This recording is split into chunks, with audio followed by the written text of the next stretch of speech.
You feel it every day, don't you? That crushing weight on your shoulders when you look at your team, at your executives, and wonder why they're not moving the needle the way you know they should. You see potential wasted, brilliance trapped, frustration screaming inside every boardroom, every meeting, every email that gets ignored or misunderstood. It's maddening. The top talent, they're slipping through your fingers like sand because something is broken and you don't know what. But here's the brutal truth. It's not them. It's the way you're trying to shape them. The old methods, dead.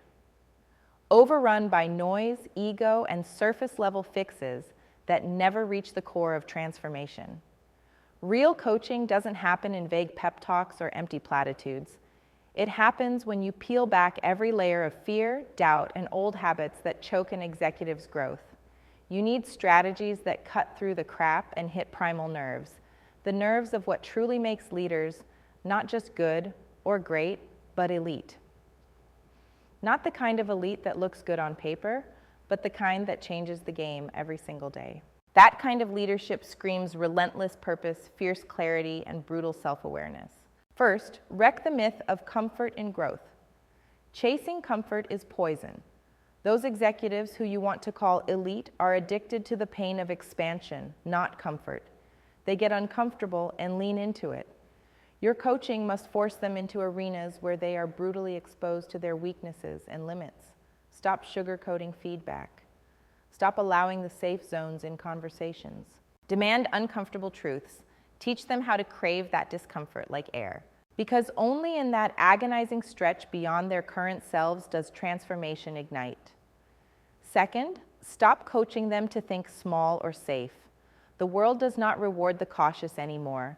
Never did, never will. You must embed a strategy that makes them invent their own impossible missions, projects that feel like climbing Everest, because only that scale sharpens the mind and hones the soul. Push them to hold visions that seem terrifying. If it's not stretching their reality every single day, they're just surviving. And survival is slow death in leadership. Next, collapse the isolation. Your executives are starved for real connection. Connection not based on networking or power politics, but deep, raw, intellectual, and emotional synergy.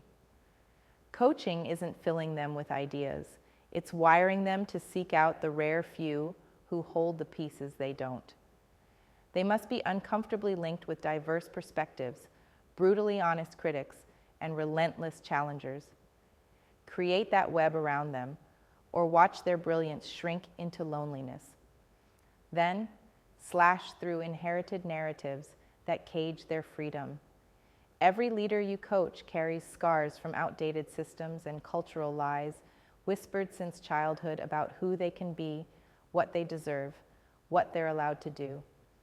Your job is to rip those lies out by the roots and replace them with a fierce claim to absolute freedom, the freedom to choose their identity, their role, their path.